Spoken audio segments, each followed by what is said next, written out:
Hello, everyone, and welcome to Performance Anxiety's 18th online reading event. My name is Tom Snarsky, and I'm so excited to be here in the company of an excellent cadre of readers this evening.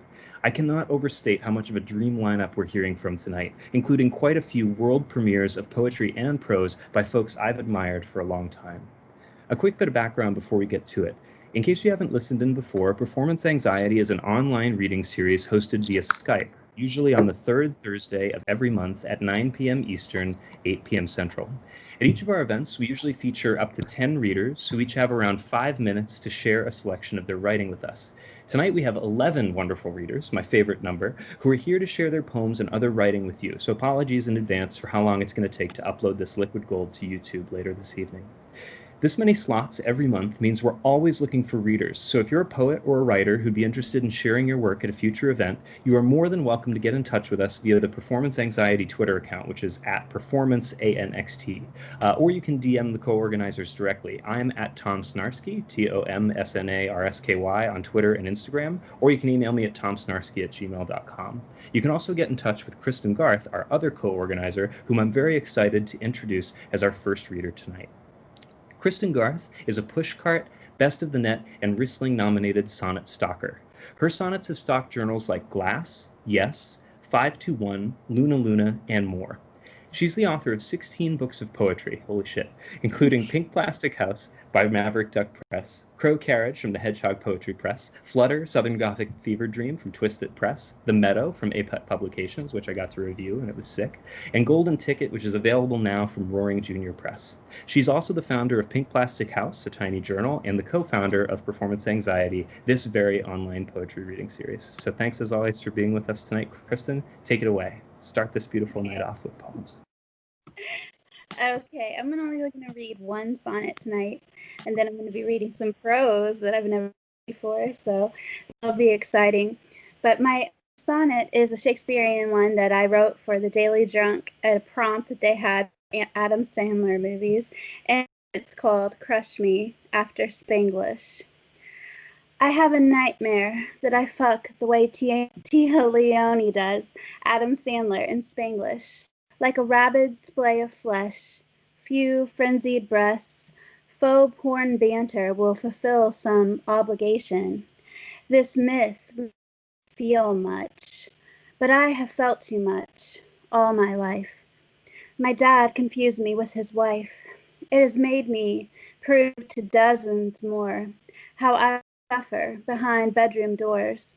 If they would know I am real, as dictated tears, years they steal, resigned to their own disinclination to feel, be Adam Sandler unhappy underneath. I want to feel you crush me, be it brief. And read a that is like a in my Crow Carriage book that's coming up, and it's the book is a hybrid experimental novel, so there's sonnets and then the footnotes are a nice kind of chapter, so I need to start reading because it's long. The reduced staff at Willoughby fell into an efficient routine from the arrival of their first guest. Cornelia maintained the sleeping subjects, changing nightgowns, sponge bathing, fitting bedclothes, and bows of her slumbering beauties. Inert most of the day, it was easy to think of her charges as inhuman and dolls. Even with whispering and screams, the rote nature of their sounds lent an automated, mechanical quality to it, as if the dolls were with an internal music box of tragic sounds, untethered to any human feeling. It was only when the two subjects stirred, needing sustenance or accompaniment to the water closet, trembling limbs, eerily effective, somewhat dependent, did Cornelia feel guilt. For these trips, these small steps towards sentience, she would pour the requisite ratio of laudanum to milk inside a porcelain-wreathed teacup, to return them to the nightmare world. The doctor taught her the dosage, the shade of pink it colored the milk against the mint green of the cup, that would settle a subject into their disturbed sleep. Cornelia certainly believed in the mission and in her beloved Bram, the doctor, and would serve him without fail. But even Bram referenced the necessary misery of cortisol production. If Cornelia believed in the necessary part, she also accepted the truth it was a misery. Mabel and Madison, the names she proffered to her two new dolls, deserved not the she delivered to them like a recent tea party helped to their lips. One couldn't expect the doctor to wander down from the lab to handle such menial tasks when he had the cure of a dread disease in his reach. The doctor needed to make precise studies of mice and handle their injections with professionalism in a time-sensitive manner. To a human host of the suprarenal capsules upon which to experiment, but only after he had documented long-term success with the mice. Bram, after all, wasn't a recognized doctor, a medical association, barely even a man, having reached his majority this year. Yet to the girl who had known him since she had come to this house as a scullery maid, the doctor was a genius and a god who treated her somehow as an equal. So he had, since the very first day she had known him, a child younger than herself, as noble as she was common. The doctor took the time to explain all of this to Cornelia at length. It was clear to the servant her opinion and comfort with each of these protocols was essential to the doctor executing this plan. She gave her word she would follow each procedure as if it were her own life depended upon it. She meant to honor that, even looking at the sickly pallor of Madison, the brunette whose rosy cheeks faded within the first couple of days of her involuntary arrival at Willoughby, whose sparkling eyes brimmed with perpetual tears. She helped the small cup to the girl's chattering teeth, and even managed, there, that's right, as the girl swallowed, then curled supine to her doll-like form on a bed. The same shade of rose her cheek shone only days ago in freedom, and wept herself back to sleep. Thank you. Thank you so much, Kristin. That again was Kristin Garth, who is the co-organizer of Performance Anxiety, and you can follow her on Twitter at Lola and Jolie, which is LOLAANDJOLIE, and you can find more about Kristin's many ongoing projects at her website, Kristin Garth, KristinGarth.com. So having kicked it off, I'm excited to introduce our next reader, somebody who I've been excited to know and who has, had this spot carved out for like a month, and I want to thank him for waiting, which is John Leo. And John Leo's writing has appeared in Tinderbox Poetry, Entropy, 521, and elsewhere. He's the author of 2 chapbooks, The Long Weekend is Over and Gulag Picture Radio. He has designed 2 board games, Wolves of Mercia and Eat the Rich. He has an MFA from Butler University. Thanks so much, John, for your patience and for being on with us tonight. I'm really excited to hear your work. Thanks, Tom. Let's go. This first one is called Principles of Mountain Warfare. When God battled Jacob on the mountain shattered. Lichen grows over their footprints, but if with a knife you cut away what has grown, you will witness the dimpled punishments of God's wrestling cleats. I would like to picnic on this rock with you, with wine, with milk, with poppy seeds in our teeth and the ducts of our eyes. We could cry poppy seeds, cry them straight into each other's mouths. Take the whole meal this way. Little orbs of apricot, compote of berries, which I would lick from your dizzy cheeks. If I look down from here, I can see the parade of my future selves. Their backs are beautiful. I never noticed.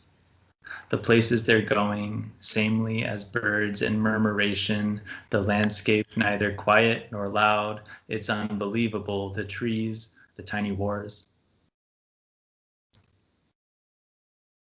Okay. Second poem. I think I've got 4 tonight. This one's called Charles II, An Apology. It's about the last Habsburg king of Spain.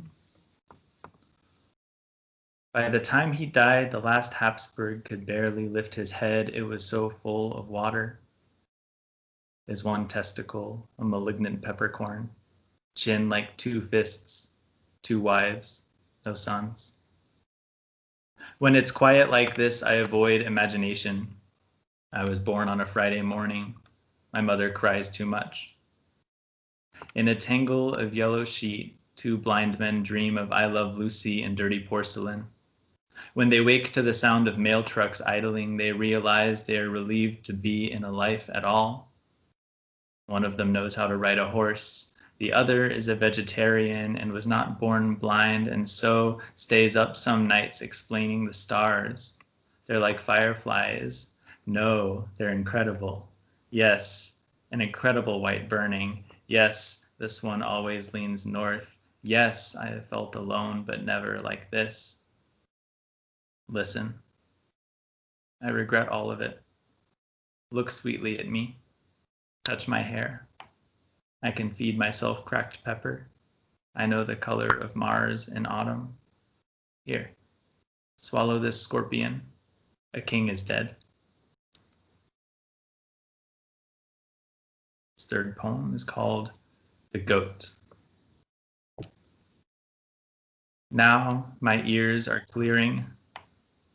Now I can hear sizzling in the smokehouse, the dishes rattle in their clapping cupboard. Now my gut kicks like a barnyard nan at the sight of the butcher's bloody apron. Now I stumble on a rusted dairy pail.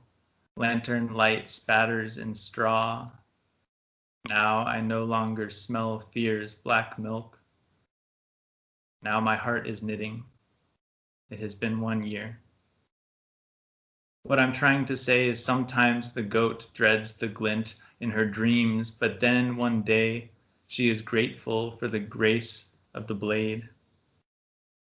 What I'm trying to say is I'm still somehow at your bedside, scratching out poems, explaining to doctors, you are the goat and I am the butcher, or you are the barn and I am the bleating, or you are the stumble and I am the straw, or you are the blood, and I am the blood, content to split the air.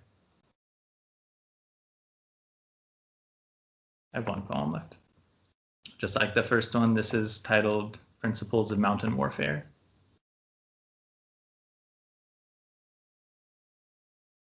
I have arrived with nothing but feathers on my tongue. Apologies to the cosmologists, the seers, the oracular with eyes trained on Jupiter's dripping shawl. In all my wars, I have seen nothing newer than flame. I watched a Greek take a lover between his lips. A demon removed his mask to reveal another, crueler mask. Sometimes when your voice tilts to scrape the ceiling, I wonder whether a man can really choose his life. If you were Prometheus, I might kneel at your open body, shoulder among the buzzards with their white cowls, and cup my hands to drink of the only generous God. Maybe this is my way of telling you goodbye.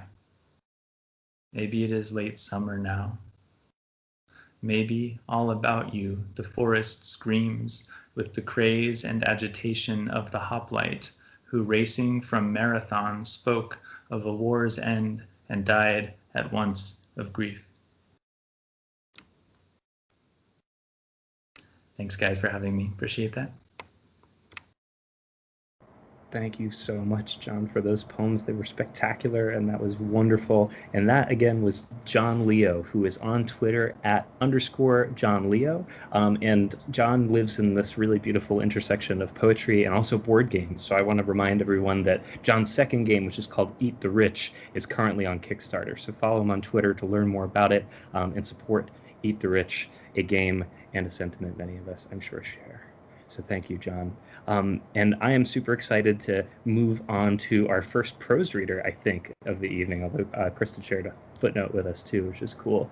This is Kat Giordano, who I believe is one of our world premieres tonight. And Kat Giordano is a writer from New Jersey. Her book of poetry, The Poet Confronts Bukowski's Ghost, is available right now on Amazon. Her novel, The Fountain, is forthcoming from 30 West Publishing House, tentatively in November 2020. So Kat, I think I speak for more than one of us in the call when I'm saying I'm excited as hell for this novel, and I can't wait to hear from it. So thank you for being here tonight.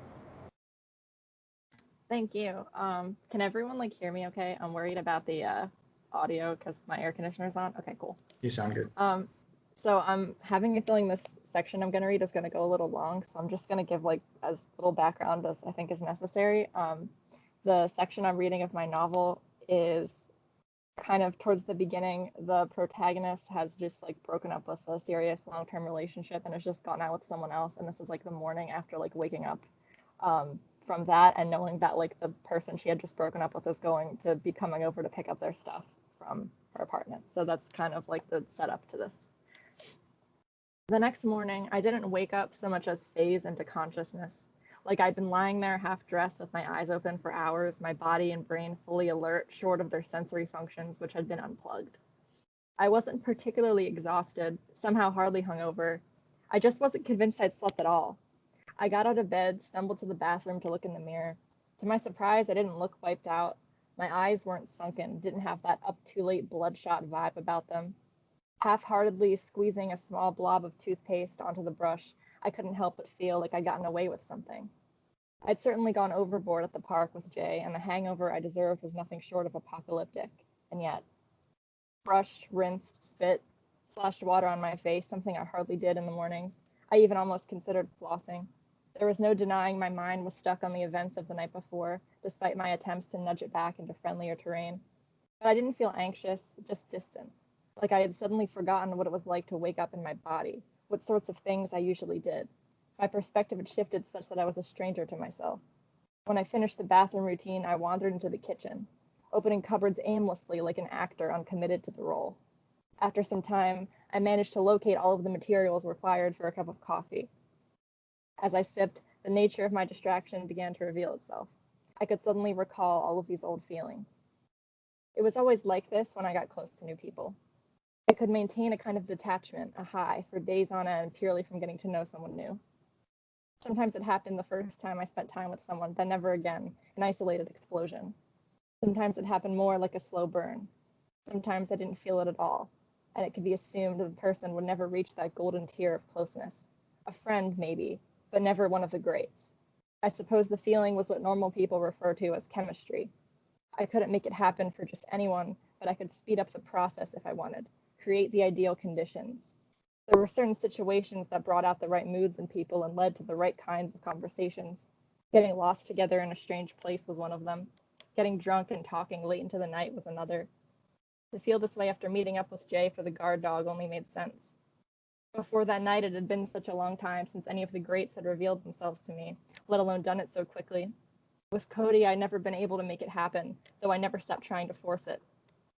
Most of my energy was spent placing the two of us in these different crucibles, trying to set off a reaction. I never admitted this to anyone, but I even bought one of those cheesy books full of questions that are supposed to make people fall in love with each other. I would pick out ones I thought were especially interesting and float them at random, just one here and there during a dinner or a long car trip. He was always a good sport. Sometimes his answers were even interesting, but nothing he said ever moved the needle. I never felt anything new. We would spend long nights smoking and talking and drinking. I would pass out early in the morning, having learned everything there was to know about his inner world, and then wake up disappointingly lucid. I took a deep breath and focused on finishing my coffee. This was no longer a safe train of thought. Cody was coming over later that night, the exit interview, and I would have to revisit those disappointments. Those disappointments were the real answer to the question of why I left, the closest thing to a concise explanation I would be capable of giving. I could say so, but it didn't seem right. To tell him these things would be to tell him, essentially, that I thought he had a boring personality. And to what end? It could very well have been me that was the broken one, the one who wasn't participating in our relationship correctly. Up until the day I broke things off, I'd carried a deep shame about being unhappy, like this caricature of an idealistic, irrational woman pining after this undefinable spark she claims to be missing. 4 years of comfort and relative acceptance, and I was going to throw it away to chase a notion of compatibility I may as well have made up. I had no way of knowing that I'd ever come to feel the things Cody had never been able to make me feel, only that I was dissatisfied enough to fling the goalpost ahead of me and run. I picked up my phone to make sure I hadn't missed an update from Cody. After the Chris Cornell phone call, I'd muted all of my notifications for his messages, so I had to check manually to see if he replied. It was weird, though. Despite the muting, I hadn't reverted any of our other settings, not the custom chat colors, not the default emoji. His nickname in Messenger was still the same inside joke whose origins I'd forgotten years ago. All of these relics of our closeness, and yet here I was, making plans to meet up for the last time. In a way, it was fitting. There was no resentment, no malice or grief, none of the obligatory negative feelings. I just didn't want to see him again. But he hadn't replied. My only unread message was from Jay, who had asked how my morning had gone and what time Cody was showing up. I replied, just got up, not really hungover, but something. And he hasn't said anything. Not 4 seconds after I sent my reply, Jay started typing. Smart, he's gotten you on the hook all day, he said. There was a pause, and then he sent, sorry or something. I don't mind being something, I said. Jay was taking a while to respond. I started to worry my reference to feeling something had made everything weird. He'd been minding his own business, grazing in a meadow, and I just come barreling towards him with my hand outstretched, chasing him back into the woods. He'd probably reached the highway by now, where he was about to pop up out of the trees and be mowed down by a tractor trailer. Hey, Mom, what's that thing on the side of the road? Oh, well, that used to be one of the greats. I couldn't look at my phone anymore. I threw it onto my bed and chugged the rest of my coffee before stepping into the shower. When I got out, Jay had said, fair enough, I'm out with Tom today, but call if you need backup. All wrapped in my towel, I waddled out into the kitchen and took a photo of the guard dog, which had been sitting on the counter since the night before. I sent the photo to Jay and added, I already have backup. Jay didn't open my message right away, a sign he was busy and would be for a while. I placed my phone face down on the counter and wandered back into my room to get dressed. The shower had taken the edge off my buzz, and I was beginning to feel more like a person. This was a stroke of luck, considering the task I had ahead of me. I dug through my clothes, trying to find something to wear for the exit interview that evening, or whenever it was exactly that Cody planned on showing up. Despite its relative importance, putting an outfit together for the occasion took a fraction of the time it had taken to get ready for the cemetery a week before. Then again, I'd chosen essentially the same outfit, the exact midpoint of looking sloppy and trying too hard, though this time for different reasons. If Jay's insights about how these things usually went held any water, I didn't want Cody to think he had some chance of winning me over. I couldn't look too attractive or too sad. I'd already gathered most of Cody's things in a big box. He hadn't left behind much, despite his frequent weekend stays at my apartment. The detritus mostly consisted of single socks and laptop peripherals, aux and USB cables whose purposes were unknown to me. One of the only items of particular interest was a set of little bamboo sushi rolling mats. A year ago, one of Cody's friend's girlfriends threw him a birthday party at a fish shop after hours. She had an in with one of the owners, and they held a sushi-making class for all of us. The roll I made had turned out terrible, but Cody had enjoyed himself so much that I ended up buying the mats for him as a gift. We kept them in a drawer in my kitchen, planning to eventually bust them out and try making sushi again. I figured it'd be another one of those crucibles, perhaps the fun adventure that would distinguish him as one of the greats. We'd never gotten around to doing it, though, and for all our good intentions, the set of mats was still in its packaging when I fished it out of the box to read the label. I spun it around in my hand, letting a sigh escape. One of the many aspects of our relationship that had never quite panned out. At least this one had only cost me $12. Thank you.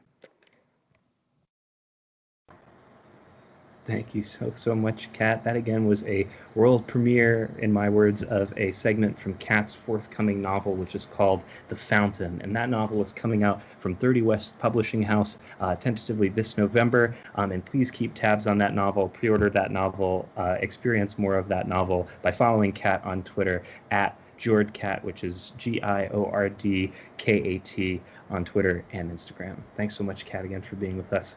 That was awesome, and I'm so excited to read that book. So without any further ado, our next reader is coming up, another performance anxiety returner. I'm very excited to have him on again, this time live instead of via recording, and that is Cavin Gonzalez. And Cavin Bryce, who is woo-wooing, and I believe it, is the founder of Back Patio Press. His debut book, I Could Be Your Neighbor, Isn't That Horrifying, which is too far for me to reach right this moment, is available now, and he will be releasing 2 poetry books, one of which I have read, and both of which I know are amazing, eventually. Thank you, Cavin, for being here. Read some beautiful poems. Cannot wait to hear them. Oh, Tom, it is my dear pleasure to accompany you. Also, before I start, I just want to say you're a real enthusiastically adorable guest, Tom. I've enjoyed watching you introduce everybody so far. Okay, so none of these poems have titles, so I'm just kind of gonna pop them out.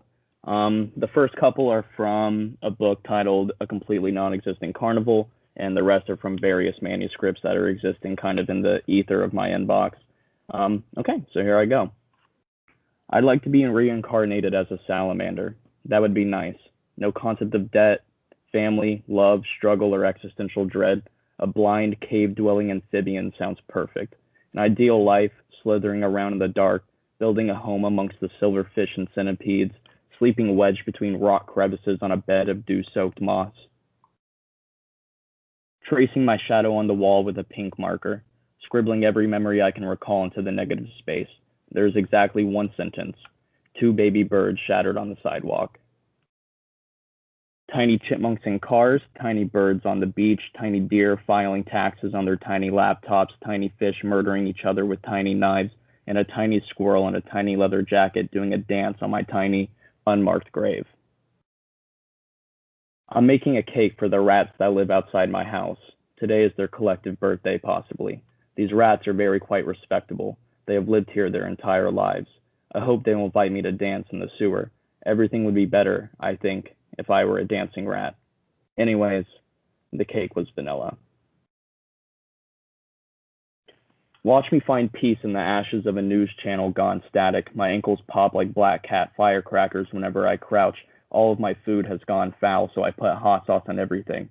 That's the ticket, baby. The only way to feel anything, to taste anything, to pretend, just for a moment, that the world is still spinning and you're still breathing and everything will be all right. Somewhere, I haven't found it yet, there's a crack, a small one, in the back of my neck, I think. Wherever it is, it's certainly been leaking lately, leaking out all of the good I have gathered within myself. Fuck. Yeah, there it goes. Still leaking. Bleeding into the mud, bleeding right out of me. Nothing is gratifying. I have plateaued. There is no escape from this. Aging is exactly like absently... fuck. All right, run it back. Aging is exactly like absently watching everything you ever get experienced. God fucking damn it. Okay, one more time. Aging is exactly like absolute... Fuck it. All right, we're skipping that poem. Sorry, guys. It's pretty good, but you'll have to read it in the book, I guess. The horrifying little boy staring from the corner of my room just won't leave, and I'm pretty sure he hates me, so could you please hurry and wake up? Could you please wake up and crush my eye socket in with a hammer? Wake up and take my hands in yours and say, okay, I'm ready. It's time for us to explode. Wake up and remind me that I'm not alone. Wake up and tell me about your nightmare, the one where I'm a surgeon and you're awake and I'm splicing you open with many crude, rusted tools. Wake up in the middle of the night and roll over and touch me softly. Make me flinch. Wake up and erase my face with 300 pressured kisses. Wake up and yawn and look at me with eyes so tired that I kind of feel bad for wishing you would wake up. Wake up and get dressed and then walk out of my life forever. Pretty please? Okay, I got one more. I want nothing more than to crack my face into your face. I want to do this so hard that it sounds exactly like a universe being born or a sun dying. I want our broken noses to bleed little rivers onto the rocks at our mouths. If my lips could take a nap on your belly button, just rest there for a moment, relax, take their shoes off, stay for a while, maybe I could stop hearing all this noise. What do you say? Let's play tug of war with our anxieties and fears. Let's play fuck, marry, kill, but only with two of us, and let's do all three. And let's do all three many, many, many times. Let's stand facing each other until our mouths open. We have no choice but to fuse together in a mass of limbs and gasps. Let's end up Lady in the Tramp style on my filthy bed.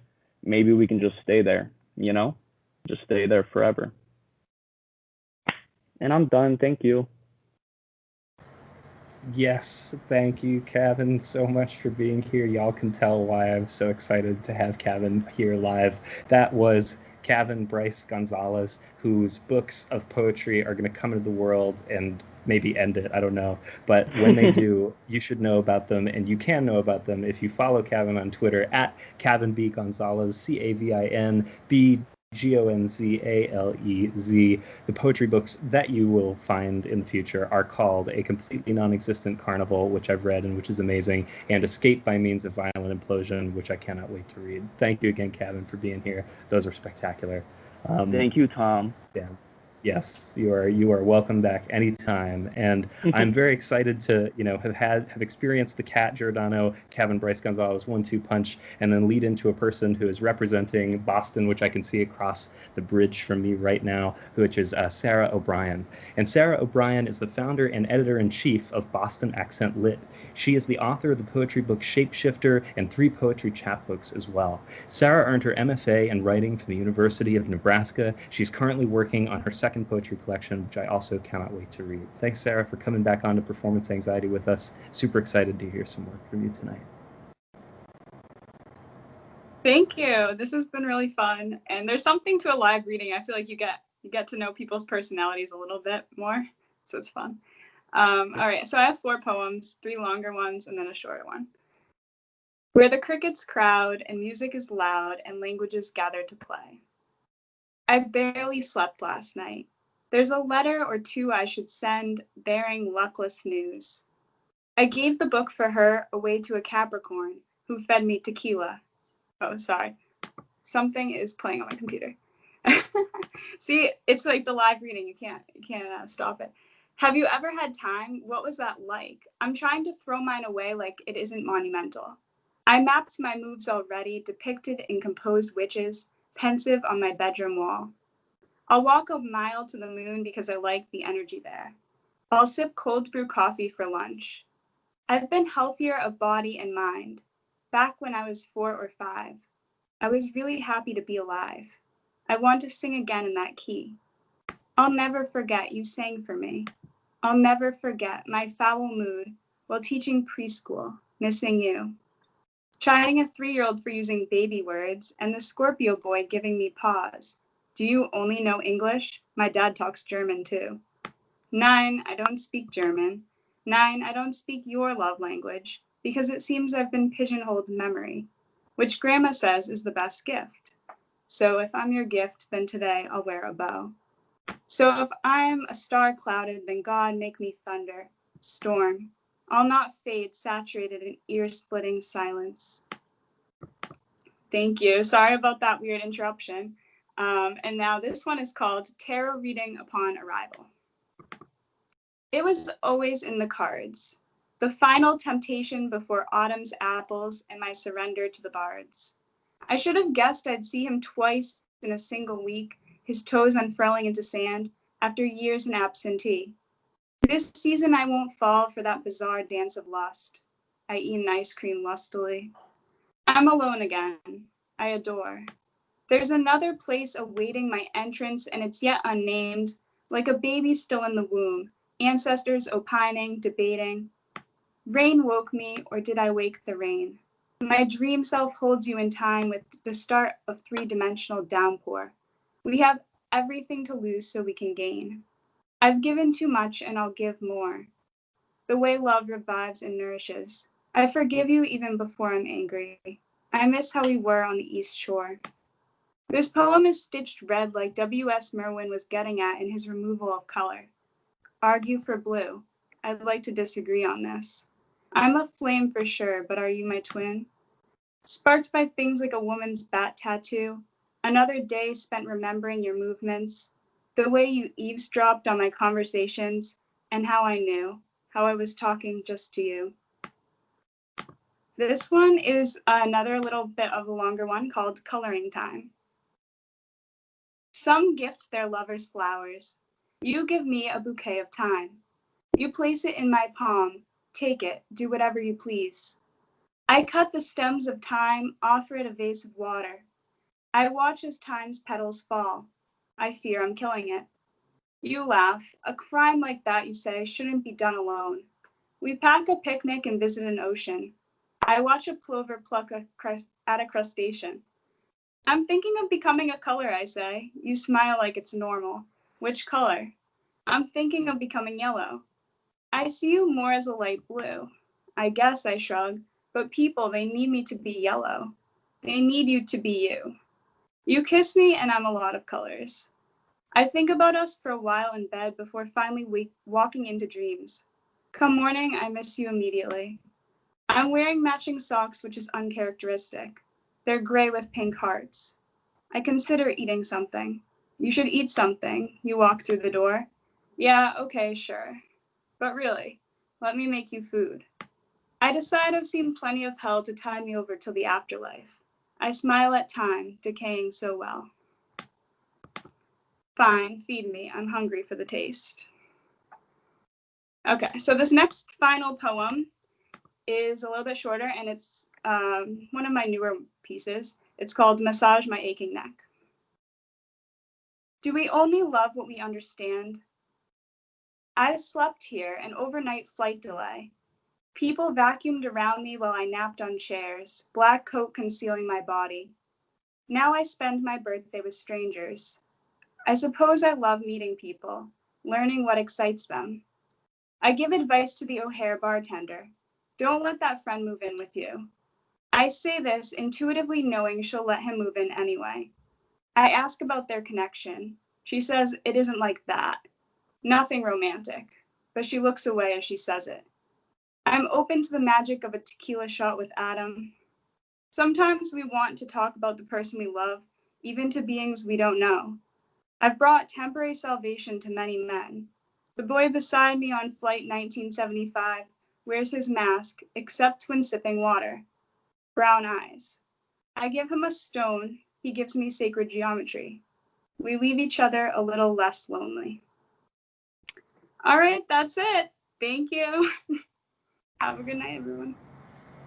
Thank you so much, Sarah, and thank you for continuing our theme of new shit by ending with a new poem, which was beautiful. And that, again, was Sarah O'Brien, who you can find on Twitter and Instagram at fluent_sarcasm, FLUENT_SARACASM. And Sarah, in addition to being the founder and editor-in-chief of Boston Accent Lit, a joy to work with in that capacity, I might add, Sarah's also an editor of Horn Pond Review, so you should check out Horn Pond Review as well. And join me in thanking her for those poems that she shared with us this evening. So we've entered the exact middle of our order, and I'm very excited to introduce or reintroduce, since she joined us back in June as well, Taylor Byas. And Taylor Byas is a Black poet and essayist from Chicago. She is now a second-year PhD student at the University of Cincinnati. She's also the poetry editor for Flypaper Lit and runs the @LitMag Live Tweets Twitter page, which we'll hear more about at the end. So thanks, Taylor, again for joining us one more time. I'm really excited to hear what you're going to share with us tonight. Thank you. Can everybody hear me okay? Yes. Okay, awesome. Okay, I'm going to read 3 poems. The first one I'm going to read is the one that came out in Hobart yesterday. It's my Beyonce poem, so I'm really excited to read it. Yeah, this poem was inspired by a really shitty breakup and was kind of written like right in the fresh rage of it all. And I was watching Beyonce's music video Hold Up, and so this poem is what came out of it. And so it's called Yellow Dress. I knew you'd come undone. Your double-doored entrance and off-print of elevator doors in The Shining. Water now where blood once swept a hotel hallway. Barefoot, your ankle bracelet fracturing sunlight with its glitz. You carry a river's weight in your dress's pleats. In B, I screamed at the screen when you swiped the baseball bat from the kid and readied your swing. Your full-mouthed smile, the cue to fuck shit up. Your lips, the color of red rum, red rum, red rum. Yonsei, show me how to do damage in high heels. How to become a chandelier from a windshield's leavings. What's worse, B, looking jealous or crazy? You collapse a passenger window, crack the cap off the yellow hydrant like a home run and dance in its shower with the neighborhood's children. Watch them high step through the wake of your rage. You make the town your playground, and sure, the explosions were over the top, but add this scene to the list of women shredding away from what they rightfully destroyed. Like Angela Bassett dousing a cheater's clothing and car in gasoline and lighting her own cigarette to watch it burn. There was no bat, but I set fire to my ex's things the other day. The silver chain of a birthday gift melting down to rainbow ash. The stack of letters licked by the fire's spreading tongue. I waited beneath the tint of dawn, the flames beginning to swallow themselves, the smell of campfire fixed to my hair like bleach. At the end of your music video, pop, you shatter the cameraman's wrist or beat a hairline fracture into the skull. The world's color bleeds out onto the street. Hand me the bat. Cheer me on from the sidelines, tell me, swing, bada bada, swing. Okay, this next poem is a golden shovel. I did like a form 30 a day, poem a day, whatever this summer. And so I wrote a lot of formal poems. And this is inspired by the story of Tamla Horsford, she's a Black woman. She went to a party and she was found dead the next day. And so the quote that the end words come from Joy Priest's poem, Nightstick. And this poem is called You're It. The sleepover nettles itself into a frenzy from everyone's restlessness. You sleep yet? Tossed like a horseshoe to snag on the poles of your breath. The birds are trilling each other into silence to hear the grass sink its blades into the sole of a bare foot. The soft crunch of lost battle. Outside, you huddle under the black tarp of night with the others, shock someone with your body's static. One girl dares you all into the woods for hide and seek. It will be fun, she says. But the thick foliage of the trees chokes out the moonlight. A voice tells you, don't peek, as they lead you into the brush, 2 hands over your eyes. You know how to play, right? And sure you do. You close your eyes and count to 30. You listen until there is no difference from their clumsy skittering and the sleep-crossed frisking of squirrels overhead. When you open your eyes, you are next to nothing. Night unfolding like a black hibiscus in each direction. You call out to the group, ready or not, here I come. Taunt yourself with the echo. It takes a while for the eyes to adjust, to unlearn the shape of a killer from the crooked branches, to hear anything but the papered leaves snapping like bone beneath your steps. You are a fawn then, your jelly-legged steps testing the soil, the split-second freeze when suddenly the girls reappear for a different game, yipping into the night open-mouthed, a flashlight shining into your eyes, your back kissing the ground, a bounty on your head. And this last poem is about when I was in an interracial relationship in Alabama, and we used to drive into the more rural parts of Alabama.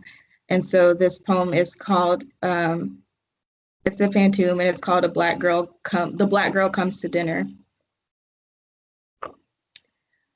We drive into the belly of Alabama, where God tweezed the highways 2 lanes down to 1, where my stomach bottoms out on each breakless fall, where God tweezed the highways 2 lanes with heat, a mirage of water shimmers into view, then bottoms out. On each breakless fall, I almost tell you what I'm thinking, my mouth brimming with heat. A mirage of water shimmers into view, then disappears beneath your tires. I almost tell you what I'm thinking, my mouth brimming with blues. Muddy waters croon, disappears beneath your tires. I want to say I'm nervous beneath a sky brilliant with blues. Muddy waters croon, the only loving I'm willing to feel right now, the only loving I want. To say I'm nervous beneath a sky brilliant enough to keep me safe means to face what night brings. The only loving I'm willing to feel right now, the only loving that will calm me. I need you to tell me I am enough.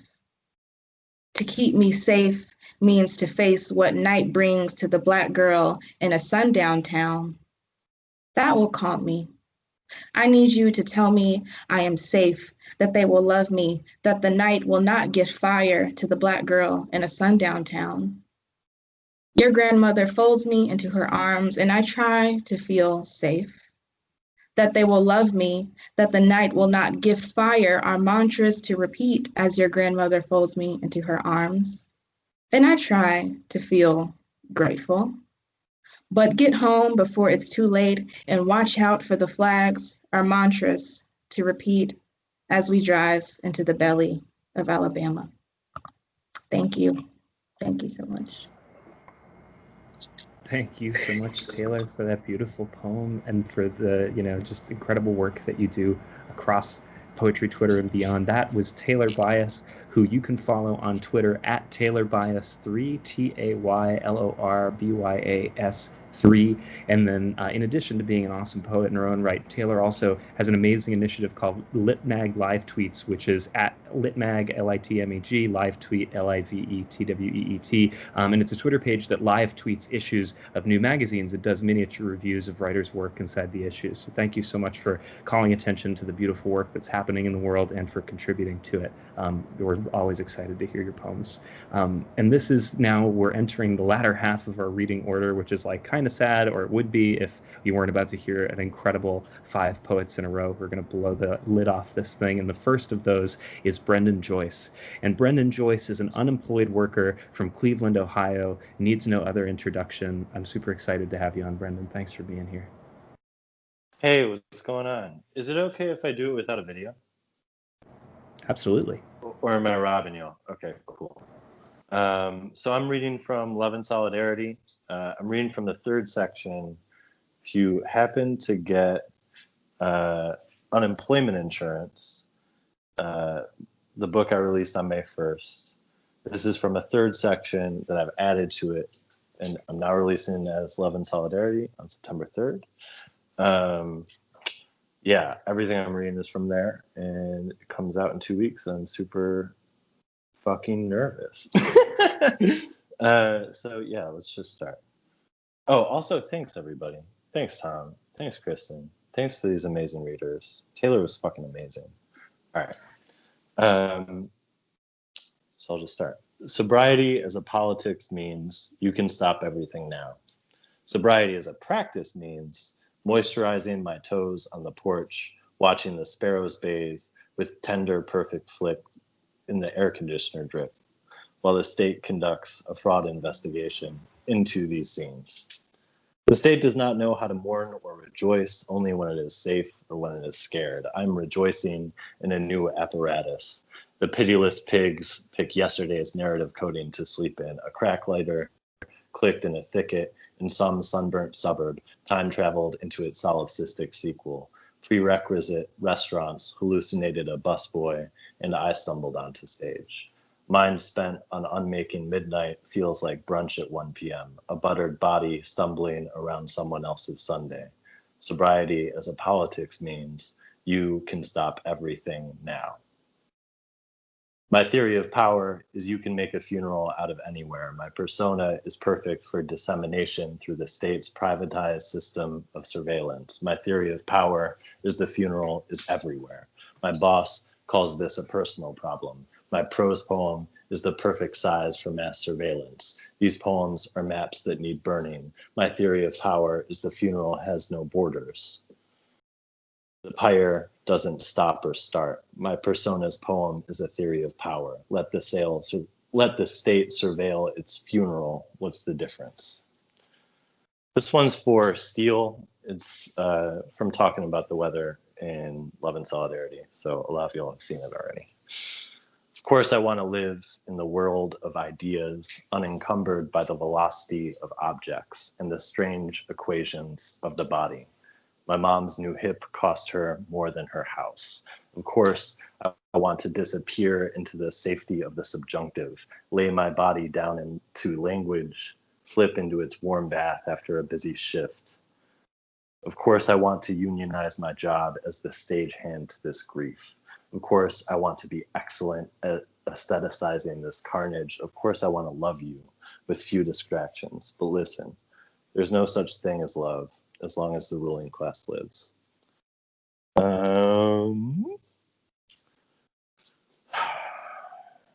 This is like the new shit that's like really rough, so we'll see how it goes. New, yeah. Watching the wage break like the day. All pretty colors and potentialities. Summer means cicadas, sunburn, and utility shutoffs. Falling in love means failing at life, or more succinctly, killing a succulent marvelously.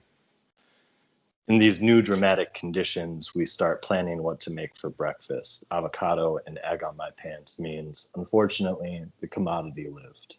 And cars far off sound like waves breaking. Seas of traffic asking pleasant questions like, how will we take the highways? We theorize lunch as a transitory period between epochs. And the ordinary discourse of dishwashing relies on, if every mother unionized, this country would come to a standstill. This summer was a sudden standoff. We plan in the shadow of.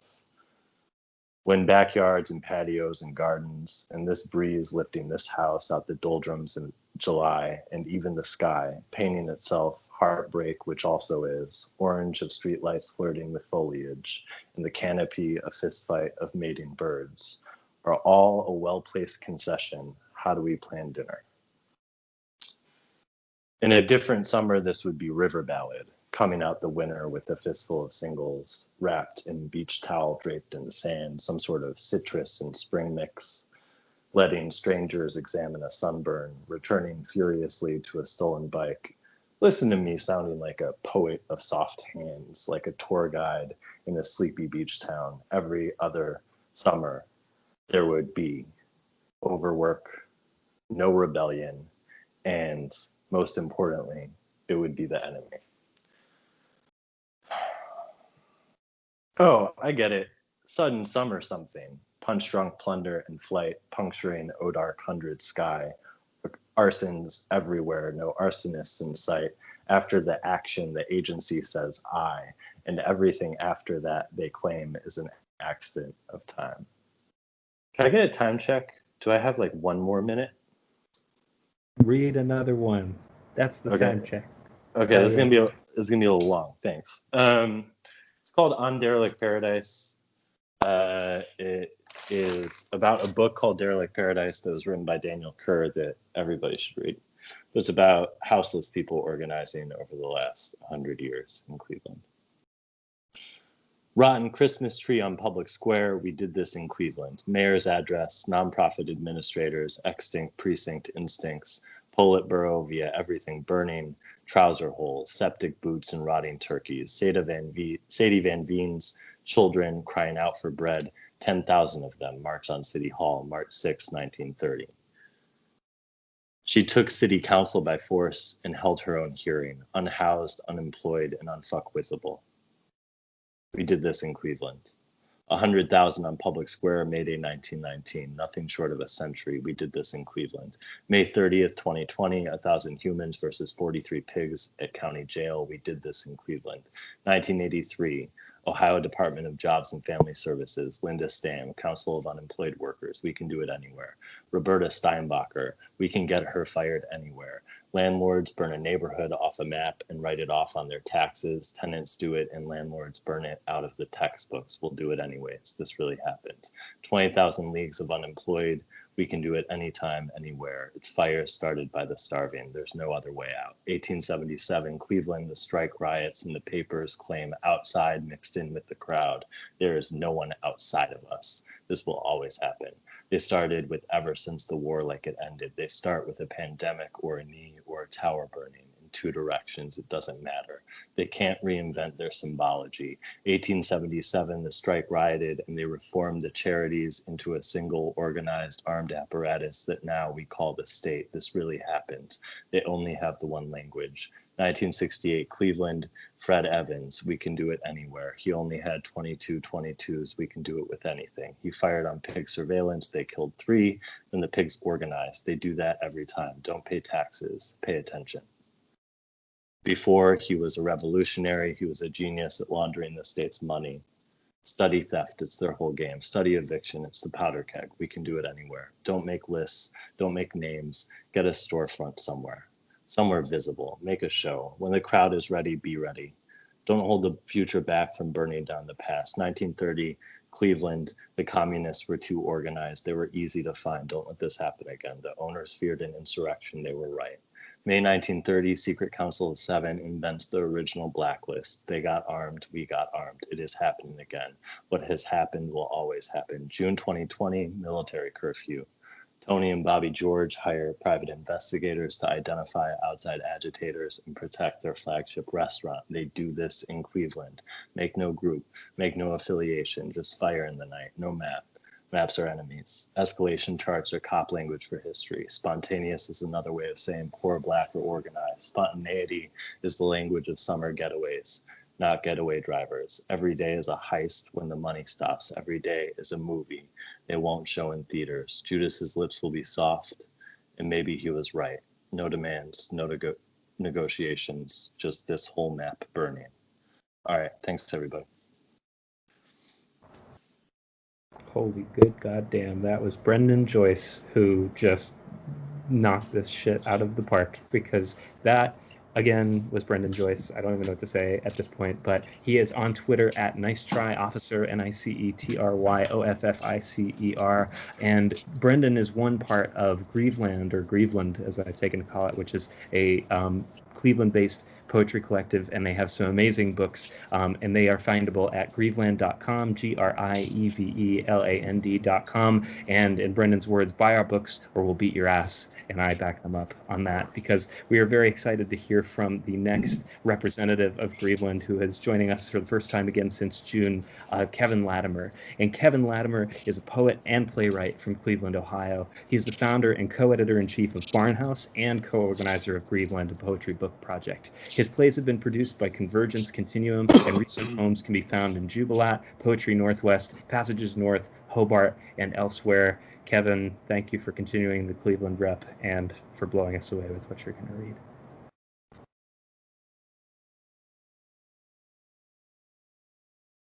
Hi, can you all hear me and see me? Am I here? Cool. I'm gonna continue the tradition of reading new poems because I felt inspired. So I'm gonna read 2 poems tonight, I think. The first one is called Dinner Date with the Shape-Shifting Moth. I lock all my fears up in a tiny drawer. Every night, I exercise in the bathroom, so I know if I have a heart attack, aspirin is right by me. I wish I wasn't so tall. I wish my side profile wasn't my worst profile. The funny thing about dying is you can't stop it, even if you try. So don't try. I am not a bear. I hope that doesn't disturb you. I am not a wolf either. I just saw 2 men run the other way, and now I'm here. Have you ordered yet? I am so very hungry. I could eat a house. Maybe even 2. Hey, would it be weird if I said, in some forests, when some trees fall, no one appears to cartograph the bones? Isn't that so sad? And this last poem, sorry if you can hear that in the background, that's my cat who just burrowed the way into my door. This last poem is called A Love Poem in the Zoetrope. Therapist at the Zoom call is sitting on the grass and I'm sitting on the floor and both of us are scared to cry. Confetti from the clouds like warning. Orientation in pink and gold hues. My dead plants on another screen sewing a hat for my head. My cat pregnant. This is a dangerous feeling I cannot shake. I've been sitting on my floor for hours, and then my therapist moves, and then I cry, and I am having a panic attack from the thought of this, like two tanks rolling over my throat, and I'm pretty sure my heart can't beat this fast, and I'm pretty sure my cat is going into labor, and I'm going to be a grandfather, and I'm going to die. I am not dead, and my cat is not pregnant, and my therapist is calling me on the phone, and the power is out all over Cleveland, and that's just how the world is, she says. And contrary to what she thinks, I know that, and I'm still scared. The sky, orange as it is, sits waiting for me underneath the power lines. Sometimes I make little trails with my fingers and imagine I'm a good plane. I'm a good pilot, I say, but not a good son. I carry my mom with me everywhere I go, to the grocery store, to the bank. In the checkout line, I pull my mom out and wave her around. Everyone thinks I'm strange. The sky, red as it is, toppling houses like a burning fire. The circus master enters, cracking a whip. Welcome, ladies and gentlemen, to the main event of the evening, he says. And now I'm entering. The main event, the talk of the town, my mom sitting on my back as I balance along the lines. People around me laughing, at me or with me, I don't know. I wrote a book about my mom dying, and I sit there reading it atop the cooling sky. I start crying, and now everything is so sad. Then my mom appears and says, "Don't be sad, I love you." And then we sit there and read it together. Her hands on my hands, turning pages. We skip over the ones in which the mother dies. Cool. Thank you. Thank you all for having me. I'm looking forward to hearing the rest of you. Jesus Christ. Kevin, thank you so much for that, for those beautiful poems that come from, I think, at least in part, this beautiful book, which is Zoetrope from Grieveland. I'm got my shit's all messed up because I'm also tearing up a little bit because that was really great. That was, again, Cavin Latimer, who's on Twitter and Instagram at LikelyKevin, LIKELYKEVIN. And again, Kevin is the author of this absolutely gorgeous book called Zoetrope, which is available from Grieveland. And please find it at grieveland.com, GRIEVELAND.com, so you can read more shit like that and cry when you want. Wow, okay, so I'm just gonna pause for 3 shakes of a lamb's tail. And I'm listening for cat noises behind me now too, because there's cats in this house also. And I could not be more excited to introduce to you another runner of another beautiful press, Alexandra Naughton. And Alexandra Naughton is the founder and editor-in-chief of Be About It Press. She's the author of A Place, A Feeling, Something He Said to You, as well as 10 other published books. You can find out more at alexandranaughton.com, which is ALEXANDRANAUGHTON.com. And Alexandra, thanks so much for being here with us tonight. I can't wait to hear what you're going to read. I know that there was a vote on Twitter, so I hope it's decided. Thank you. Yeah, the people spoke and they wanted to hear new shit, so I'm going to read from my work in progress, and hopefully my connection's not too bad. It's a little bit over 5 minutes. I timed myself earlier, but I will get through this. Okay. This happens like midway through.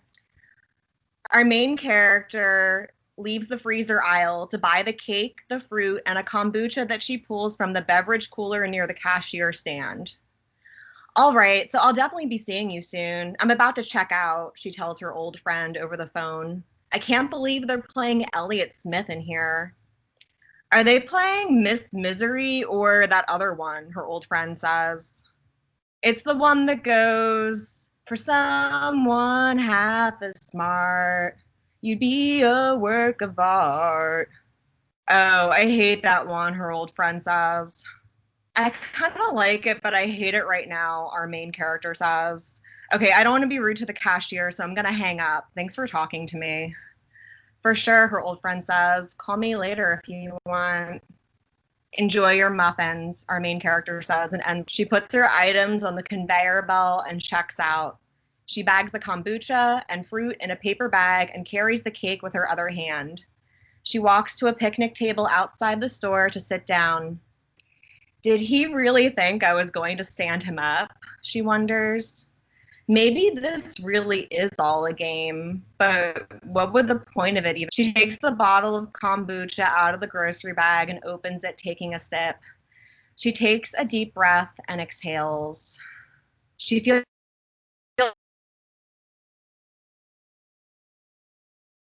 balled fist rests. She looks down and notices her hand and unclenches her fist, letting her fingers spread out to feel the fabric of her pants. She concentrates on how the fabric feels and slows down her thoughts this way. She stares off into the distance at the donut shop across the parking lot, but not really looking at anything, more like looking through it. She rubs the fabric with her fingers of one hand, her other hand still clasped around the bottle of kombucha on the picnic table.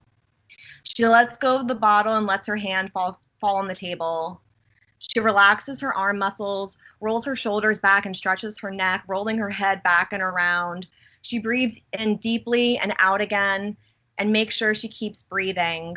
She puts the bottle back in the shopping bag and stands up and starts walking back home. She walks the 2 miles back to her house and alternating hands holding the cake, which is heavier than she expected. She imagines herself tripping over an uneven sidewalk and sees the cake flying forward in a splatter as she face plants into pavement. She shakes her head at the thought and walks carefully, trying to be conscious of her steps and not daydream too much. Her arms are tired by the time she gets home. She balances the plastic cake container on her knee as she unlocks the front door. She puts the cake on her kitchen counter, puts the bag of fruit on the floor, pets the cat at her feet greeting her, closes the front door, then goes to the bathroom to pee. She washes her hands and puts the fruit away and folds up the paper bag and puts it under the sink. She takes the lid off the cake and opens the pack of birthday candles. There are 30 candles in the pack. Perfect, she thinks. She breathes deeply. She is buzzing with nerves. She is trying to put something to rest here, maybe put a lot of things to rest. This is a cake for the bad thoughts she has about herself, and she will light a candle for every one of them, one by one. She strikes a match and lights a green candle, holding it up ceremoniously and observing the flicker of the flame, letting the soft orange glow of the small birthday candle illuminate her face before plunging it softly into the top of the cake. The candles represent the feelings she wants to watch fade away. Part of the process is acknowledging the feelings and accepting them. She strikes a match and lights each candle and thinks about why that feeling isn't benefiting her to hold on to. She lights a pink candle for the anxiety she feels at work when she can't seem to do a task without procrastinating and looking at social media. She lights a blue candle for the time she took off all her clothes at a party when she got too drunk, an embarrassment she's held onto for too long. She lights a yellow candle for the way she compares herself to other people. She lights a purple candle for not knowing if she wants to trust the ghost. She lights a candle, she lights a candle, she lights a candle for the way she lets her boss talk to her, for the relationship she can't leave the first time her gut tells her to. She takes some deep breaths, slowly inhaling and exhaling, letting go physically so that she can let go in other ways. She lights candles for her regrets, her jealousies and grudges and mistakes she's made. She takes her time, lighting each candle with a new match. She does not blow the candles out. She breathes in slowly and out slowly, letting the slight tinge of sulfur dioxide tickle her nostrils. Blowing the candles out is too intentional, she thinks, and this spell is about letting go of that kind of control. She stands in front of the cake and watches the candles melt into puddles, slumps of soft wax until all the flames have gone out. She cuts the cake and serves herself a big slice on a plate and then takes it to her bed with a fork. She sits and thinks about opening her laptop, but doesn't. She peels the wax off with her fingers and eats the slice of cake, cutting bites with the fork and scooping the crumbly morsels into her mouth. Her cat jumps on the bed and sniffs the plate, then crawls to the foot of the bed. Our main character finishes the slice, then puts the plate in the sink. She puts the lid back on the container and places the cake in the fridge. She will take it to work tomorrow and leave it in the break room for the vultures. She washes her face and puts on pajamas. She gets into bed and turns off the light, falling asleep with the cake in her belly. Thank you so much for having me. Thank you so much. This was great. In the break room for the vultures. I won't be back in a school for a little while with COVID, but I know that so well, and that is such a beautiful ending to the beautiful passage that Alexandra just shared with us. And that, again, was Alexandra Naughton, who you can find at alexandranaughton.com and on Twitter at Hegemonster, Hegemonster, and on Instagram at Alexandra Naughton, so AlexandraNaughton. And at alexandranaughton.com, you can find info about her new book, which is again called A Place, a Feeling, Something He Said to You. And you should also get a copy of the Britney Spears Blackout Be About It zine. And you can find more about Be About It Press, which makes beautiful, amazing zines, at BAI Press on Twitter. So thank you, Alexander, for joining us. And it's always a little bit sad to get to our last couple of readers of the evening, but it can't be sad because they're going to be amazing. And the next reader, our penultimate reader, is Tyler Pufpaff.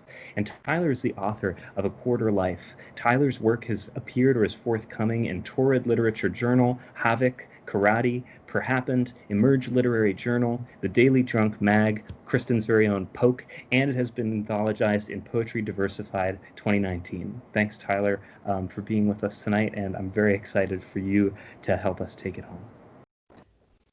Yeah, thanks, Tom. I'd attended the last performance anxiety reading, and I jumped at the opportunity to reach out to be a part of this one, and it's been wonderful. I wanted to read a few poems from my chapbook that I'd self-published in June. It's titled A Quarter Life. This chapbook was kind of a healing process. A lot of the poems are unsettling for myself. I wrote about a time in my life where I wanted more out of living, and so a lot of the poems speak to mental health struggles. The first poem in the chapbook is titled The Perfect Performance, and this was the first poem I had ever gotten published, so I was really happy to find a spot for it in this collection. The Perfect Performance. Once the victim, I now must play the perpetrator, sliding by with a lifetime of crime, to keep from being all that she is, to keep it all together, whatever's left. All for the sake of breaking the pattern, I do a tedious task that lacks heartfelt intent, but who could forsake, disown, and cast off another like that?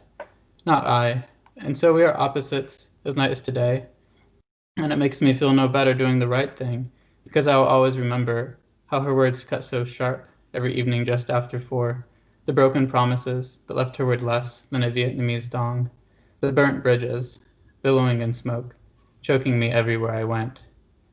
And now that those flames are long gone, my days of dodging mortars and ever-losing games of Minesweeper are over, I walk back to her. It is not the smoke that bothers me now.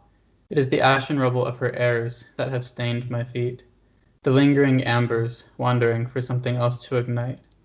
But I spit them out in hatred so that I may try to forgive her. But I just keep spitting. Another favorite in the chapbook is a poem called Haircut. This was recently published in Havoc's spring issue. I get my hair cut just so I have someone to talk to. But I don't really want to talk to you. I want to be understood, to not have to say anything. I get my hair cut just so I have someone to talk to. I look around the room, waiting for anyone that sees me. I'll leave if they notice.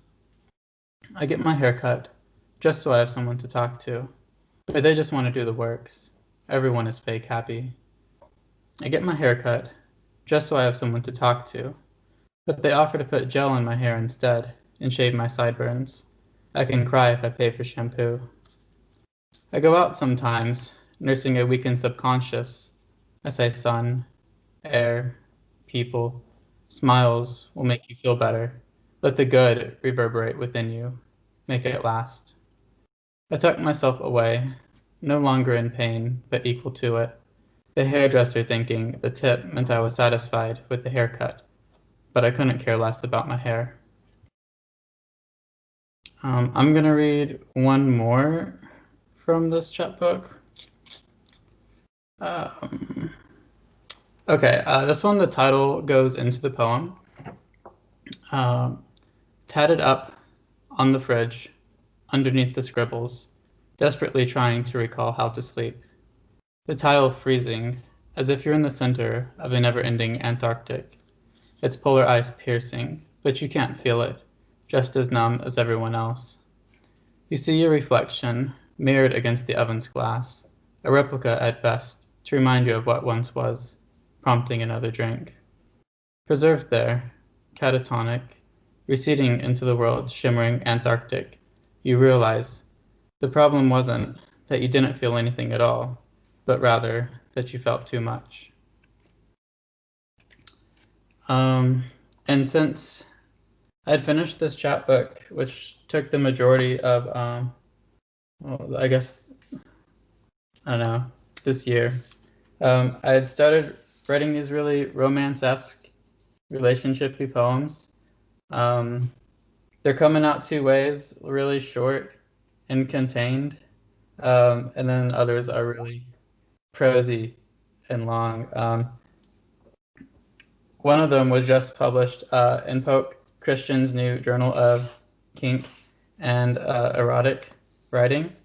This one is called Ruminations.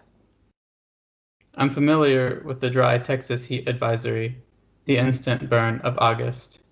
But when your fingers grip my jaw and you tease my throat with your palm, I can't tell the difference. It's always summer with you. And then I've got one out in the trenches right now, another short one. This one's called Breakfast After Sex.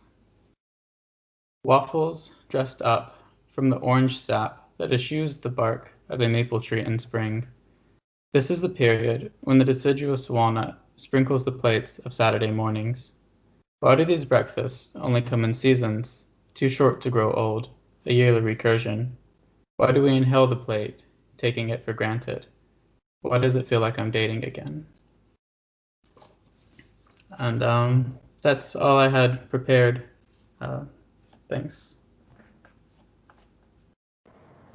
Thank you so much, Tyler, for sharing work from your chap and for continuing the new shit tradition of this evening. That again was Tyler Pufpaff, who you can find on Twitter at Tyler Pufpaff, TYLERPUFPAFF. And please Google, I found it really quickly when I Googled, that chapbook is again called A Quarter Life by Tyler Pufpaff. And Tyler is also the editor-in-chief of Variant Lit, which you can find on Twitter at Variant, VARIANT Lit. And they are accepting manuscript submissions in October, any length, any genre. So please check that out. Give Tyler some awesome stuff to read. So again, slightly sad, but also, you know, we've been emotionally up, down, sideways, everywhere as we come to our last reader of the evening, and that is Cavin Bertolero. And before I read Kevin's bio, I just want to note that Cavin was a really awesome contributor to a project that Joe Oyani and I put together on Minimal Sonnets, and we were so excited by contributions like Kevin's that we're going to do it again soon. So I hope Cavin will contribute to this, and I hope that everyone in this call and everyone listening will as well. So Cavin Bertolero is the founding editor of Ghost City Press and is the associate director of the Kettle Pond Writers Conference. He's the author of Love Poems from Bottle Cap Press in 2020, and he has a nonfiction book on gay cinema forthcoming with Another New Calligraphy, an awesome publisher. His poems and essays have appeared in Malasanya, Pom Pom Lit, Outcast, and elsewhere. He is currently an MFA candidate at New England College. Thanks, Cavin, for being here. All best. Thanks again for all your hard work, and I can't wait to hear what you're going to close us out with. Thank you for that introduction, and thanks Tom and Kristin for setting this up and for inviting me to read. What an honor to be part of this lineup. It's just killer. Tyler, thank you for those love poems. They were wonderful. Always need more love poems. So So for tonight, I have 4 poems I'm going to read. And keeping with the theme, they're all brand new poems. So I haven't read these anywhere to anyone. Except for this first one, which is the mini song that Tom was talking about, which was part of the project. So this one's up at Neutral Spaces if you want to go check it out. I ended up calling it A Minimal Crown for Gabriel. Gabriel was here in my winter in passing, passion through, rougher the days with early sun that tires me. Meaning I've gotten so eager, and meager noontide, tide at the shore, more lines drawn, and drawing me to my sweet Gabriel. So this second one I'm going to read is about a really awesome swimming spot in New Hampshire. My friends call it Condom Point because it's kind of gross, but like it's great. So this is called And Approaching the Merrimack River. From my sleep, I can sometimes see the moon, maybe even Dog Star, cirrostratus shadow casting, keeping me awake all hours. And I'm tired in the morning, but coffee no longer moves me in a way it should. So we day drink. I'm out chuffed in the vine field, wishing I could chug my blueberry Narragansett like Rob, who's always posting vids of himself downing pint. But the downside to downing is the same trouble I have near water. And at Tributary, talk about attrition. I think, how many times have I pissed in the river? This river specifically, though. Like I see water, like I see the boats out on the water, and still I wade in, keep eyes on the shore, feel debris on the feet as I creep from the undercut, wade and wade further till I can't turn my back and turn back and think that maybe if I can't see them, they can't see me. This next one I wrote 2 days ago, so it's like super new. I've been reading a lot of John Ashbery lately, and I want to love him, and he just frustrates the hell out of me. So this is called Dear John Letter for Ashbery. I can feel it, you know, that you must have something to say through all that congestion. Fragments of an erotic experience, perhaps, like climbing the stairs to the second story of the Bijou, disrobing as you make your way through halls of plastered black velvet. Take off that denim jacket, sir, and liberate your tenderness. This isn't the Whitney, or a violation of that sister art. You are always more like music, anyway. But it may be like reaching through the trees, gazing over the cliff at Thomas Cole's angelic oxbow. What can you make out in the distance? Can you imagine crossing this country, let alone the valley, without a coherent map? How to get from one end to the other without tripping over your own clubbed feet? I admire your love for Jimmy and Frank and Jane and their clarity, and I feel you're right to say it's unfair that a school is no way to accurately describe your collective production. Where's your brevity? Where's the soul that your companions show bare to the rest of this city, at the bars which have vanished in the intervening years? I beg, give me a landmark to visit each time I return. I stumble in the dark, into you, hoping that you'll ignite a match, a gas lamp, the headlights of a bus in the tunnels of Port Authority, buy my ticket up the Hudson, tell me that for all you and I are different, we're still very much the same. And I'm going to close with a poem. Rochelle Tormino, who runs Peach Mag, her book, That X, just came out from Big Lux. And she did a reading a few weeks ago in Buffalo.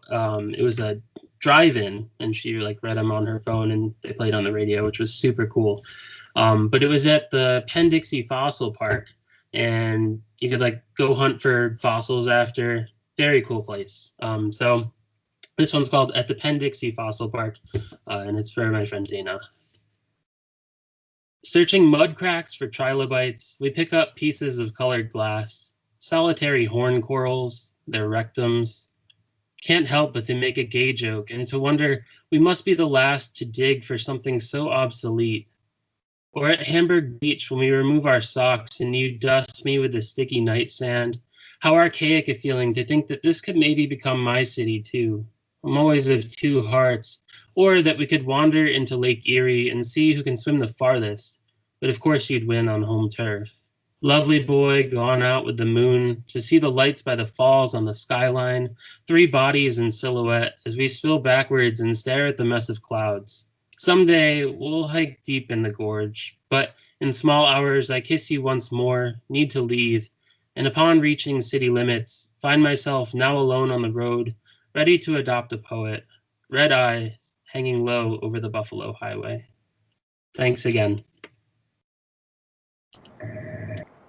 That's beautiful, Kevin. Thank you so much for ending us on the Buffalo Highway. And that was, again, Cavin Bertolero, who is the founding editor at Ghost City Press, who you can find on Twitter and Instagram at Cavin Bertolero, KevinBertolero. And some of those poems, I think, again, were from Kevin's new chapbook, which is called Love Poems, available from Bottle Cap Press. So please check it out, Google it easily, and you will get to hear some of those again in your own head. So we've gotten to the end, but I don't want it to be the end. My cat is just sitting here, I don't know if you can even see, but like absorbing all the poetry. I feel that same way, which is that I need to, lie down or something. So thank you so much to all of our readers for sharing their incredible work with us this evening. And thank you to all of our listeners on YouTube or live for giving this hour plus of your lives over to poetry. I hope if you're listening that you might consider dropping us a line at Performance Anxiety, so PERFORMANCEANXT on Twitter, or at my email, which is just tomsnarsky@gmail.com, or any other way getting in touch with me and Kristin, because we'd love to have you share your work at a future event. Our next one is going to be September 17th, which will be at 9 p.m. Eastern, 8 p.m. Central, same as always, and there's plenty of spots that are still open. I really cannot hope to follow all the miracle and wonder that you just heard tonight, but I would like to close with one of my favorite poems ever, a poem that keeps coming back into my life, did so again last night, and whose last line I'm probably going to get tattooed on my arm at some point in the post-COVID future. That's this poem by Ben Mirov, and it's called If You Wish to Pierce the Veil. Place the veil on your face. What do you see? Do you see swans? Neither do I. Do you see the cicatrix? Neither do I. What happens next? Build a cabin in the veil? Start a family in the veil? Small glowing stones leading into the dark. Years later, when you are old and tired of your life, take the veil off your face. What do you see? Do you see swans?